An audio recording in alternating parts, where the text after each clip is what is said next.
From the beginning of this case, everyone involved in the investigation, the people involved in dealing with the children, the people who were involved in helping the Commonwealth prepare a case, dealt with real challenges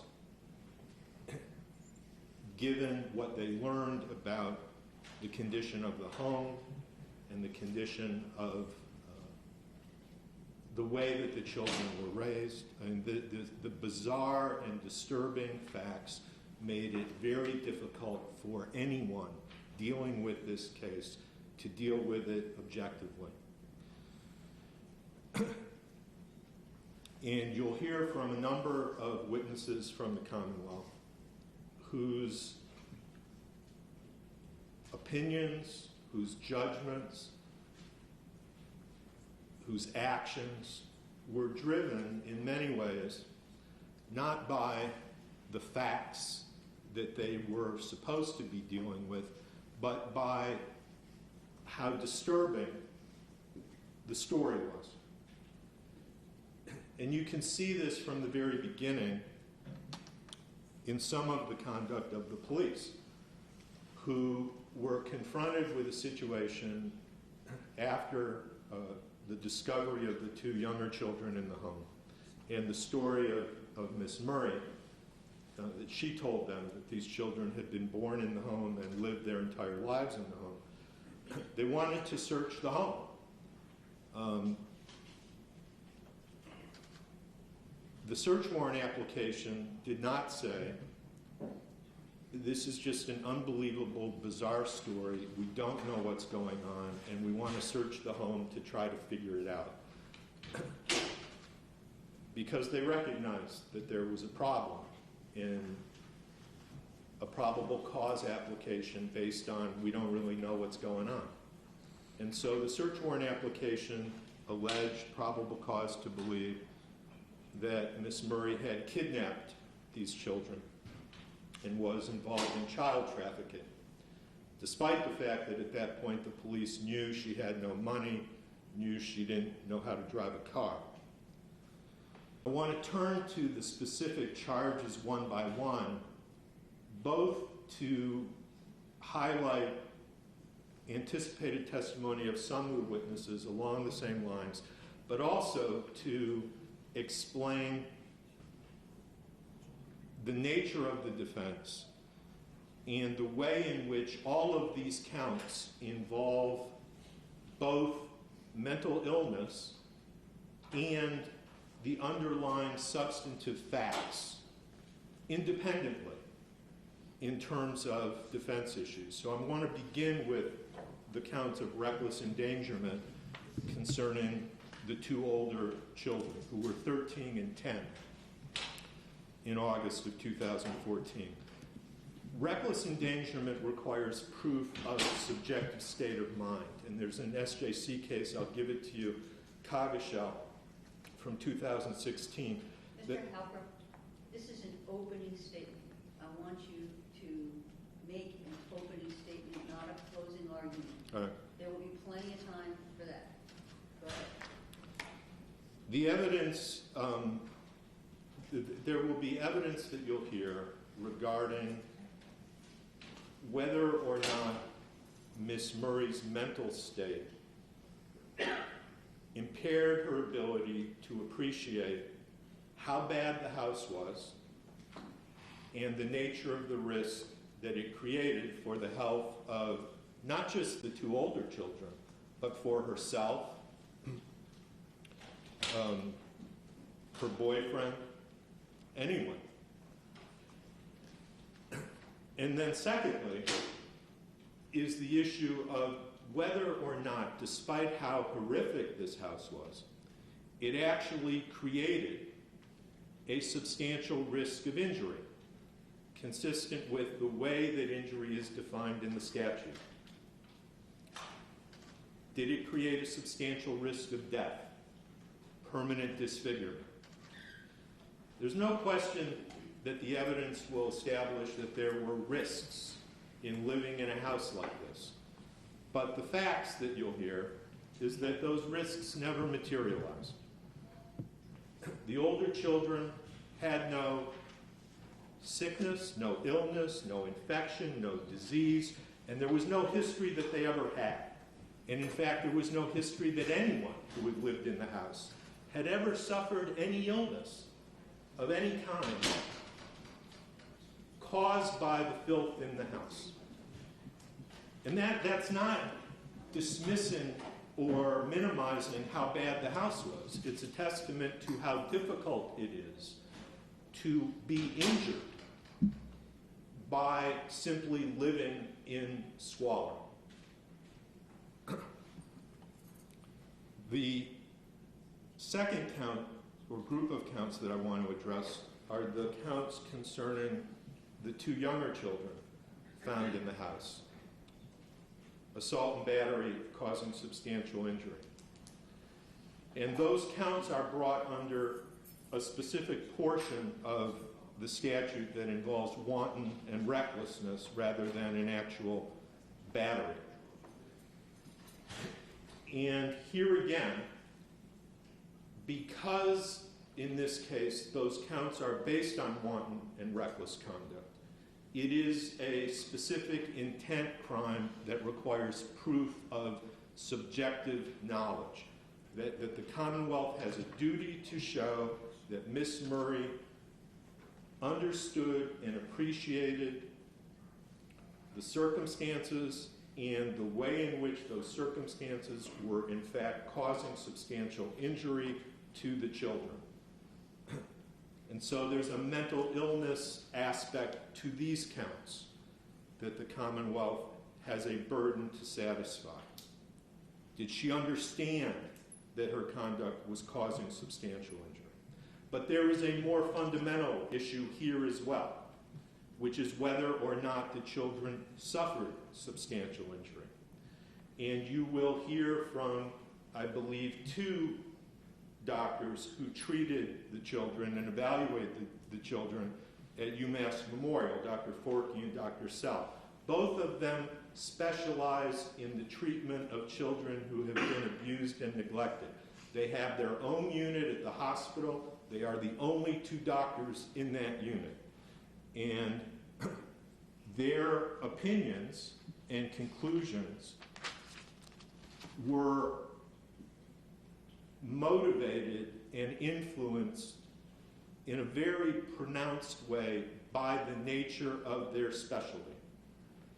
So, for example, when the 3-year-old was evaluated, from the very beginning,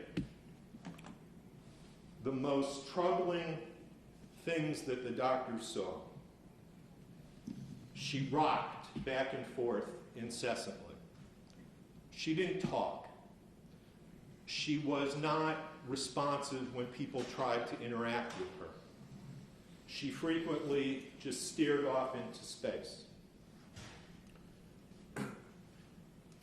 She did something called finger fanning, where she moved her fingers sort of randomly for no reason. There were a litany of observations that did not merely suggest that she suffered from autism. They were textbook symptoms of autism. And those were the problems that the doctors believed to be the most serious, and which from the very beginning they attributed to neglect. Despite the fact that in their very own medical records, they acknowledge uncertainty over whether these symptoms may be related to autism. And in fact, one of the doctors, Dr. Sell, who was asked to do a consult by the lead physician, Dr. Forkey,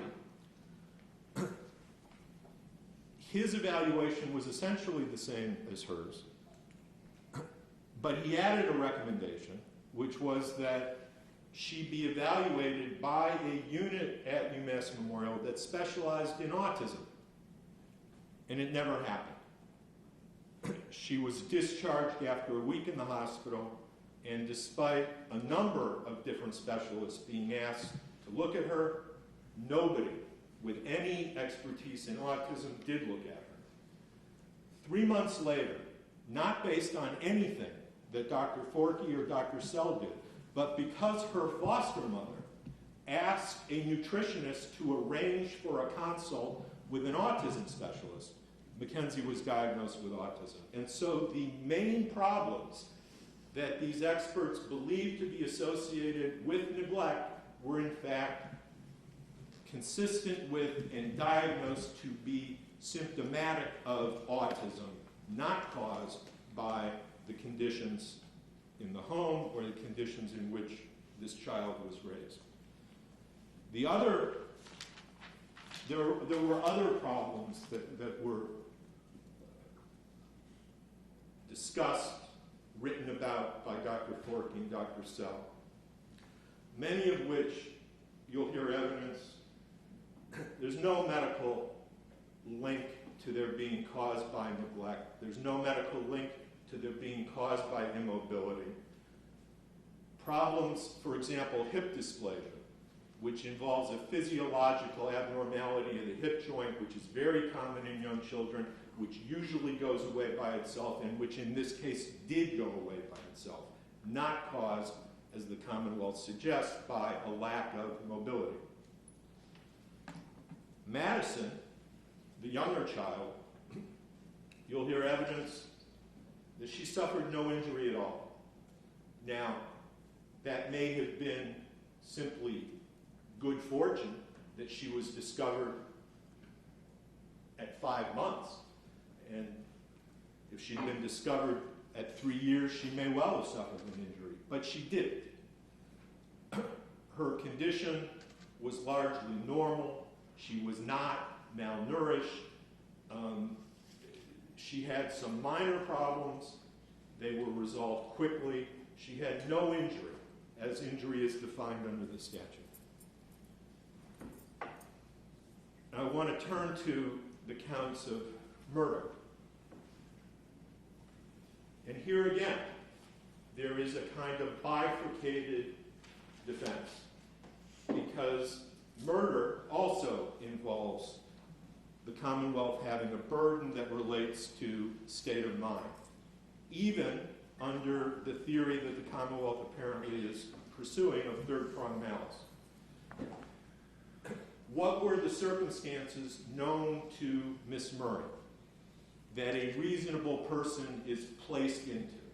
So that's the first point, where her state of mind, her mental illness, her appreciation of her circumstances and her world subjectively matter. And then the second is that the reasonable person is asked, was there a likelihood of death as a result of some contemplated act? But the contemplated act is the contemplated act of Miss Murray. And so her state of mind becomes relevant when you begin to ask, well, what was the contemplated act? What is it that she thought about and did? What did she have the capacity to do at that point? Her mental illness is not being brought into this case based on an argument that she lacked criminal responsibility, that she did things for which she was not criminally responsible. It's being brought into this case to explain what, in fact, she did and why, and how behaviors that might otherwise look like the conduct of somebody who was covering up a crime, in her case, that's not what it was about. It was about how sick she was.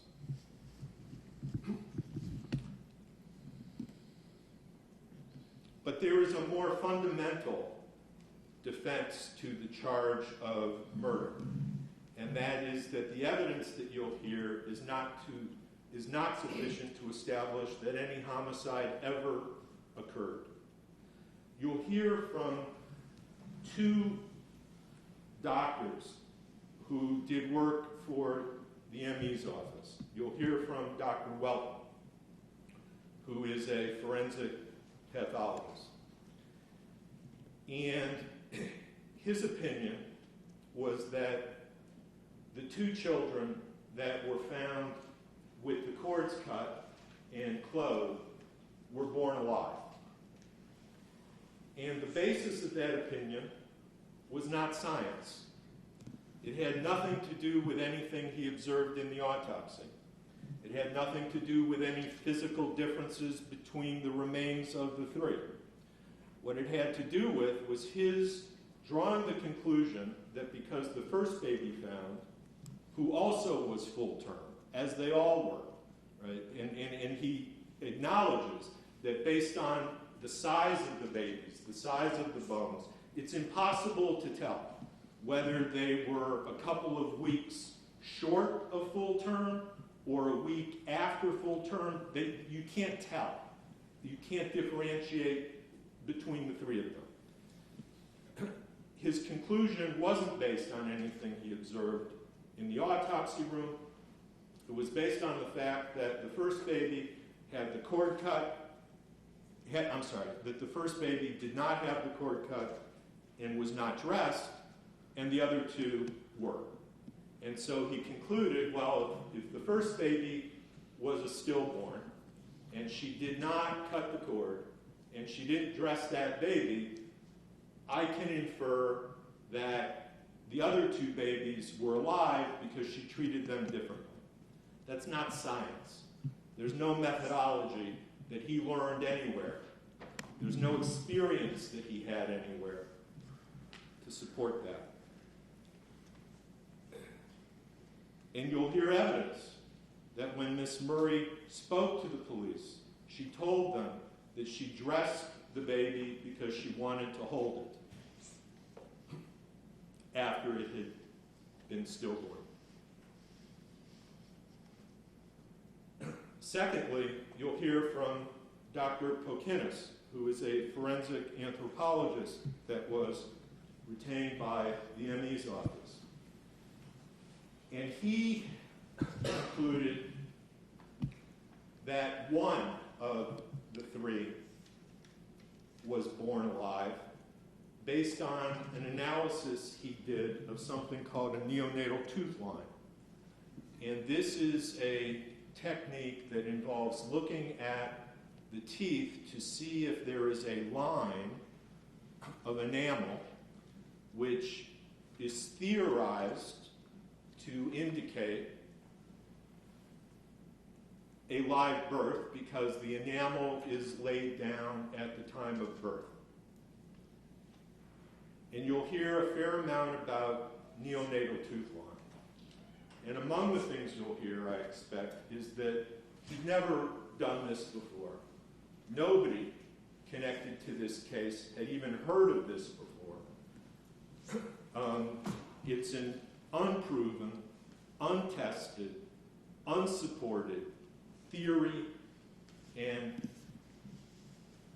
no basis to draw any conclusions based on scientific reliability, illustrated, for example, by the fact that despite the theory being that this line is created at the time of birth, Dr. Pokinis concluded that the baby had lived at least a week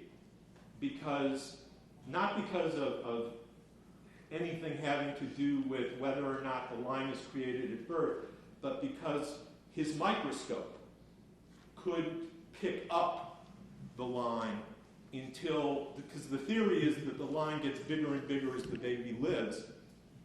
It takes more time.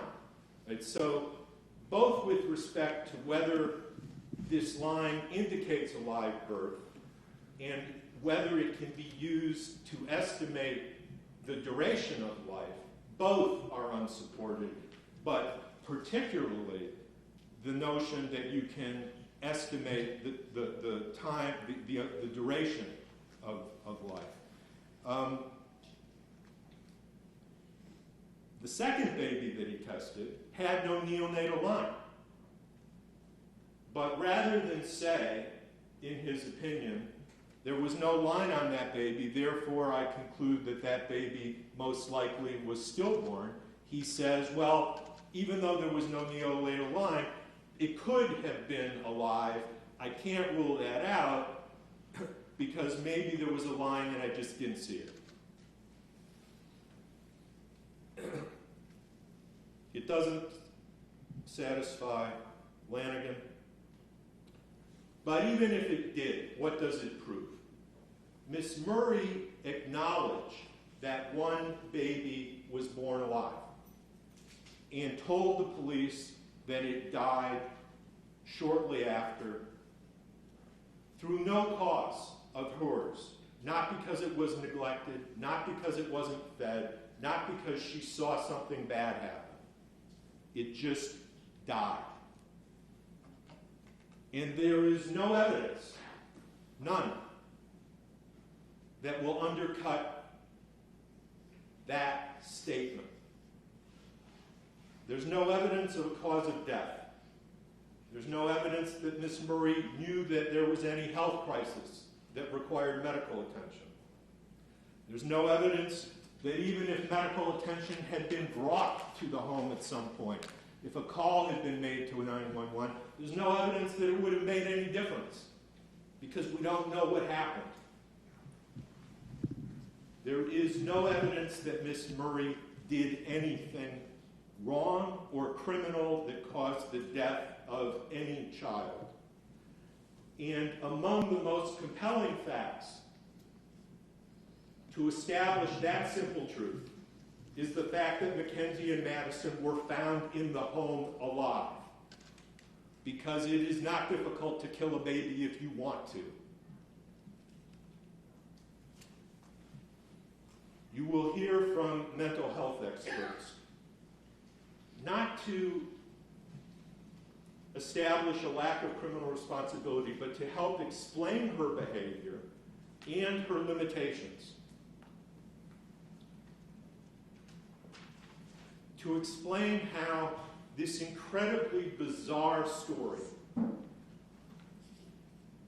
did not involve criminal conduct, it involved illness and behavior that was consistent with her illness, which involved an extraordinarily abnormal dependence on her boyfriend, a terror that she would be abandoned by him if he learned that she was pregnant, severe depression, emotional abuse. The challenge of this case is to focus on the evidence without being pushed to unsupported conclusions because of how upsetting the story is.